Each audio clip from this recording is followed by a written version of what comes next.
Hi. I got about an hour before I have my phone call here with the Crown, and I got my field book out here. So it's just a good reminder of the amount of discipline that I've been through in my entire life.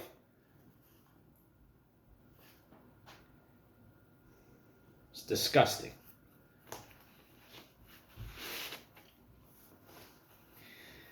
What I had to do, or I felt compelled to do,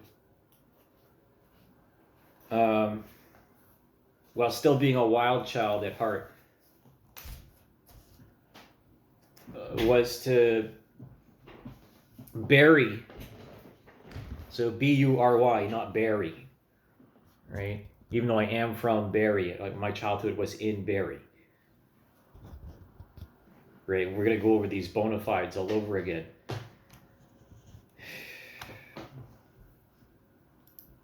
And I'm staring at, the cadet medals, Lord Strathcona, and the Army, Navy, Air Force, and vets. And I think about inter-squadron politics, the abuses of power by the officers, and the mudsling. No, Zoe, not right now. And the mudslinging of my fellow cadets.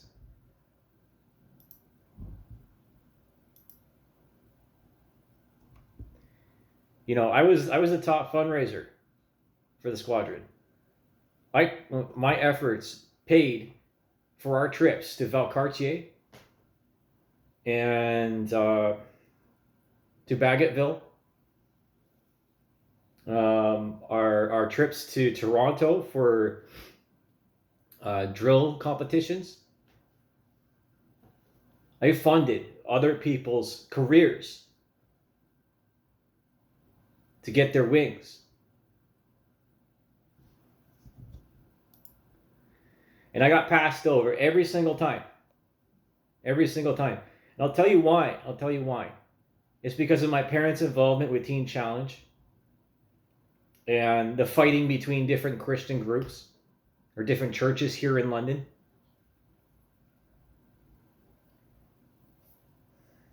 And gay people.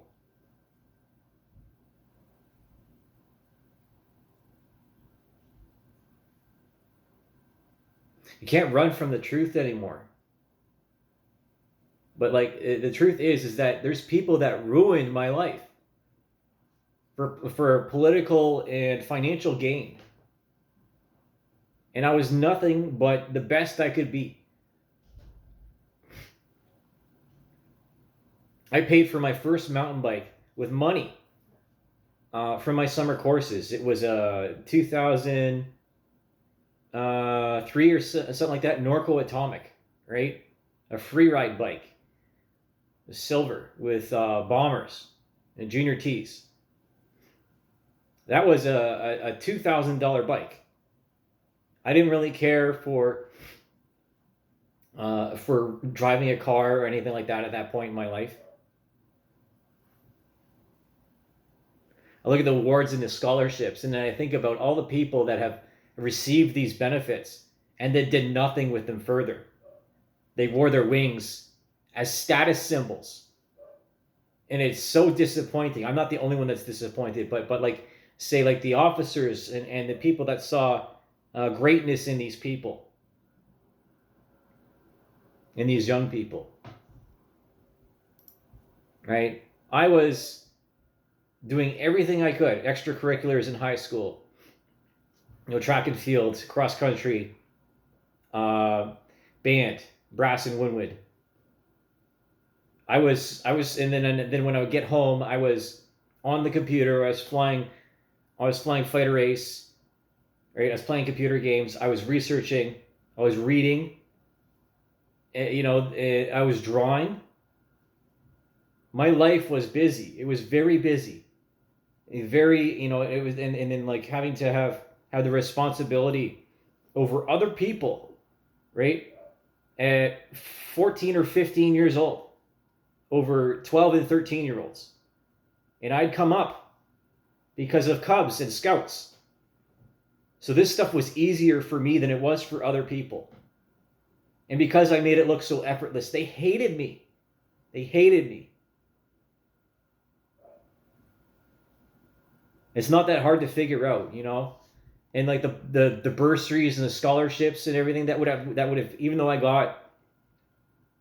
I received, you know, I don't remember what it is, the subsidy for school. And again, you know, some people just waltz right in after a year, get their sergeants, get their wings, and then they fuck off. But this is the real deal, is that we have to deal with the dynamics of territory. And because my family arrived here in 1995 and we weren't born, and I wasn't born in St. Thomas or wasn't born here in London, you know, it was held against me. And then the community at large swirling around me while I'm this calm center of the hurricane, while the rest of the city is tearing itself apart socially because of the period of time that we were in and the paranoia that people were experiencing, the anxiety of the war on terror.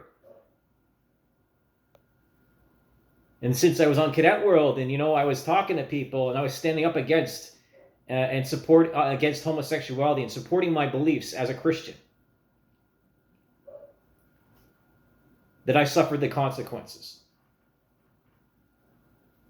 I'm gonna go let the dog out.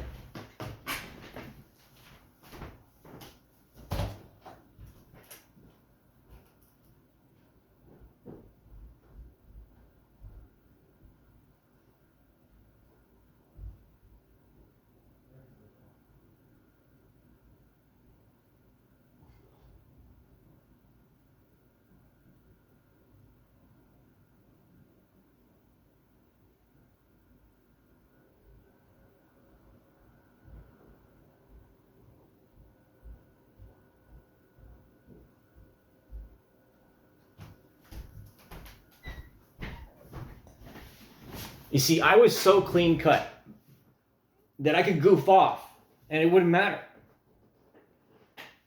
You know, it came to a point in time where I was the best dressed, sharp, clean, and precise. Every single movement, like a robot. You know how much effort that is?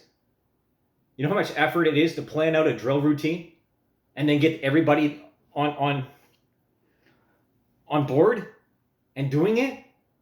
The coordination, the discipline.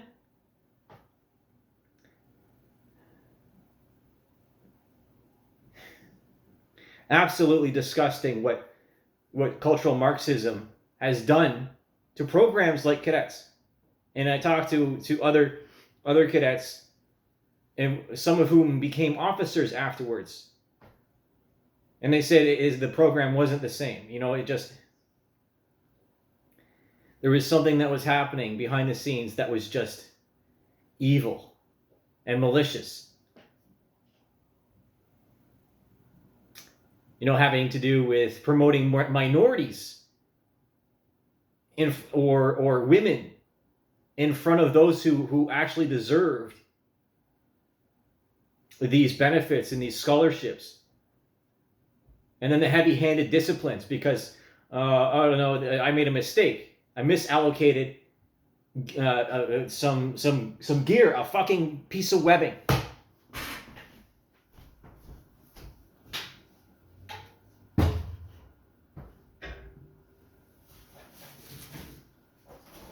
You know? Just like this. Except with, of course, with a canteen pouch, you know? With a canteen pouch.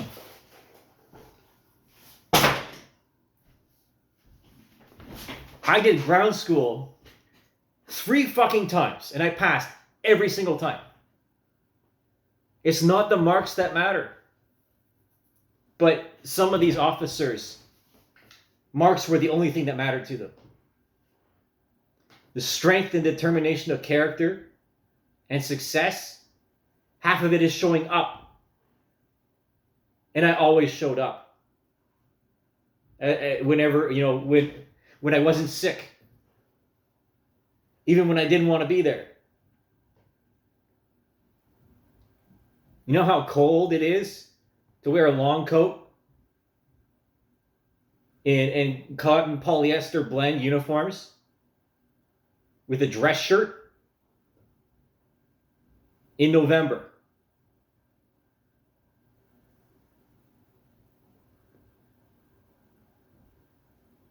The sky is threatening to rain on you.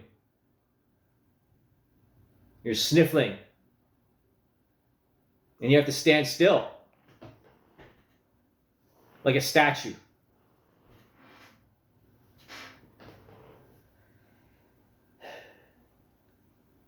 It is such a shame what we've done to young people. And it started at the turn of the century. You know, if not for the heavy-handed discipline and sending me home, RTU,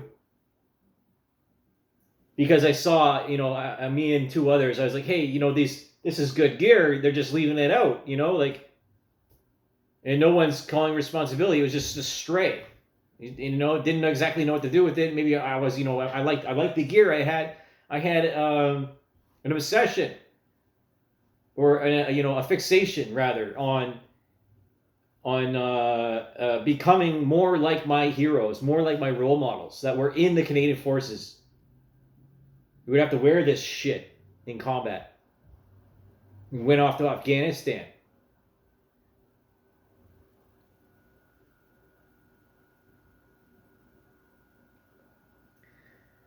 Agamina do sense.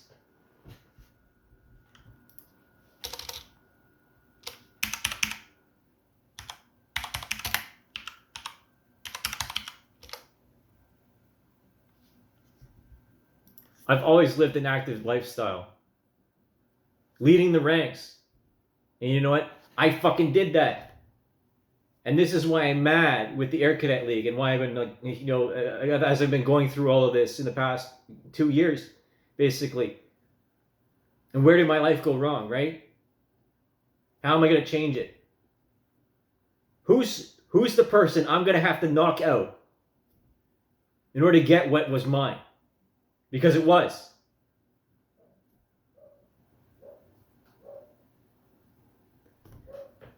So few of the people that got their wings that I know of are flying right now.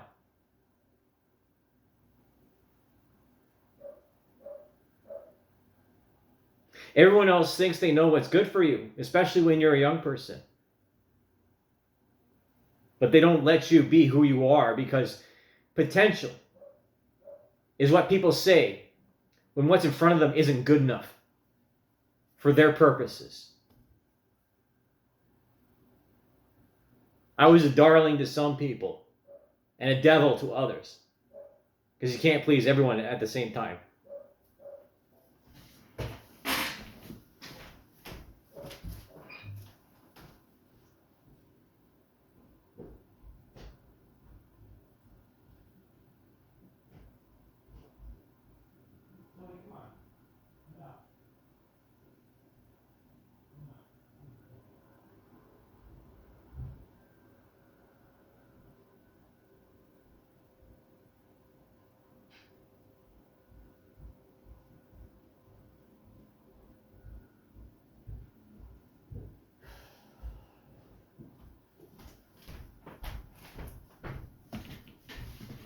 I knew when I was that age what was at stake. Again, because, you know, I was reading the Bible, listening to the CBC and the broadcasts from Bosnia, Herzegovina.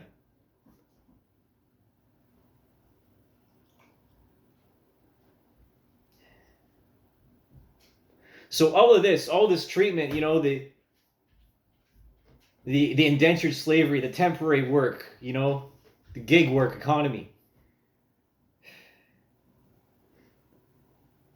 being pushed out of university when I didn't. I was paralyzed because I was just, it was a shock, right? It was a shock to be around so many openly gay people. And it was even more of a shock when they tried to groom me. They're like, nope, I ain't having that. And then when women get pissed off because you don't flirt with them or you don't sleep with them.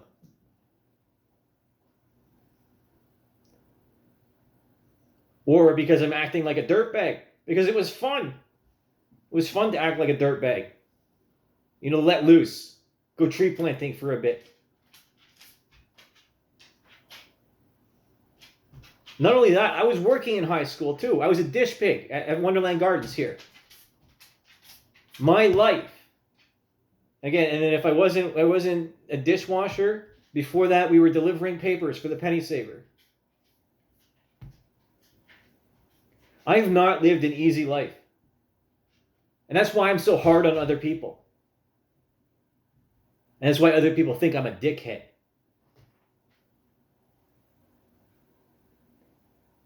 Or I'm a psychopath. You know how insulting that is? Unbelievable.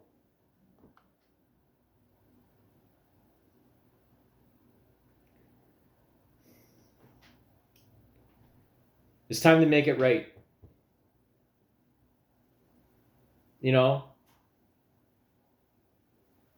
Because who I am and what I represent is the very essence of being Canadian. And I didn't start out like that, I didn't always know what I was doing. But I sent that letter into the D&D for a fucking reason. It was a warning sign of what was to come. Because I was the last of the old school. That's what I said to other people. I'm the last of the old school. Because after me, the what was being taught in schools, oh my goodness, is exactly what got us to where we are right now in 2024. Even within the Catholic school system, school board. I walk into the men's bathroom here at John Labatt's a School of Arts at Western. It's a male bathroom, and there's tampon and sanitary napkin dispenser right there for the trainees, the trenders.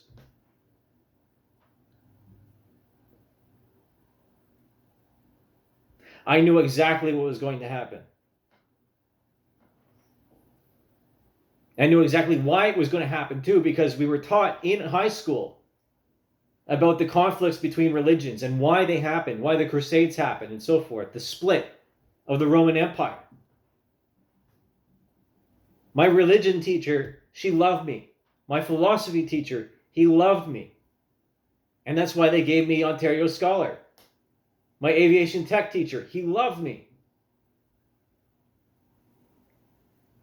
But because I was good at these things, and because they could see my arc, my character arc, other people hated me. Because I didn't want to get involved in their fucking bullshit.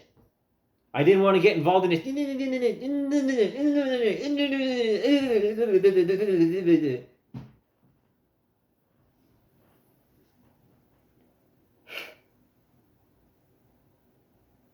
Bad gas travels fast. And it ruins people's lives. We can the officers can show us Kill Bill and Top Gun.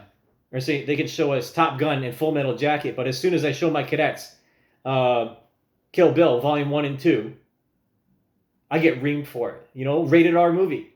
Oh, this is okay, but this isn't. But they're still the same thing.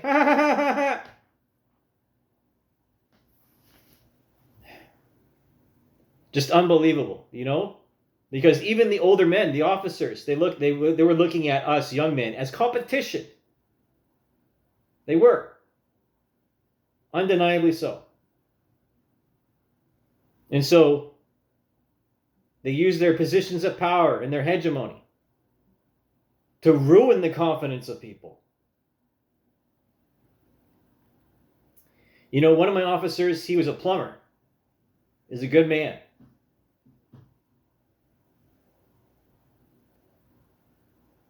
I remember when they were building this development over here in Byron. behind the complex. And I went there to get a reference from him in paper. Or from Rogers, Mrs. Rogers. This shit is real, okay? And when no one listened to me, then I became suicidal.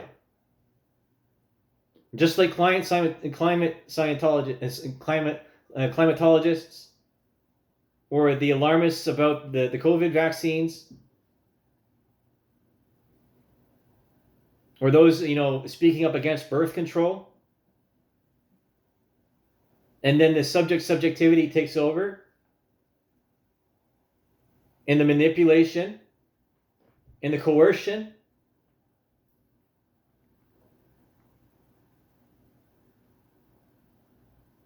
All of these things, right? That they would have been easy breezy, but then someone comes in from another squadron and becomes a frenemy, right? I don't even remember him. Apparently we were on the same course together. But again, I didn't get involved in other people's bullshit because I believed in professionalism. To me, cadets was the same as the military. And if you believe that training is the same as the military, then it is. If you believe that, if you act like it's real, then it is. It's not training anymore. And that's the Japanese mentality. Do things until you're absolutely perfect at it. Muscle memory. You're not thinking about it anymore.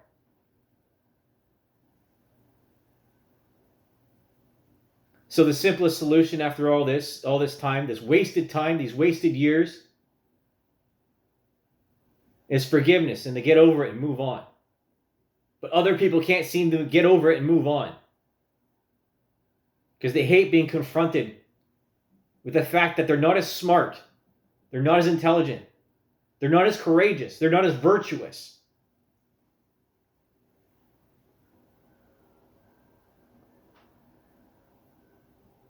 And that's why they are where they are.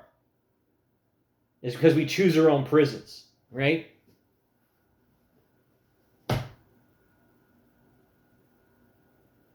There's no worse a prison than being in a relationship with someone that you don't want to be around anymore, or you don't want to be with.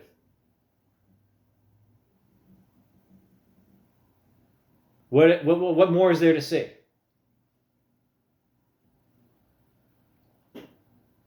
Sometimes there's justice, and then sometimes there's just us on the battlefield of life. And when the bullets start flying, you'll find out who your friends are really quick.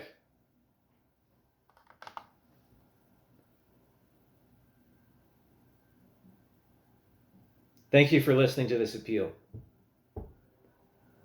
Because the Air Cadet League is corrupt. And so was my squadron.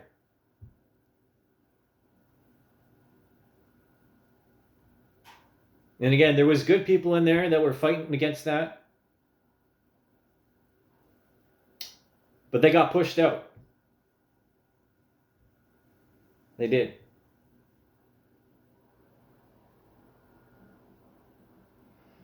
That's all for now. Thanks for listening.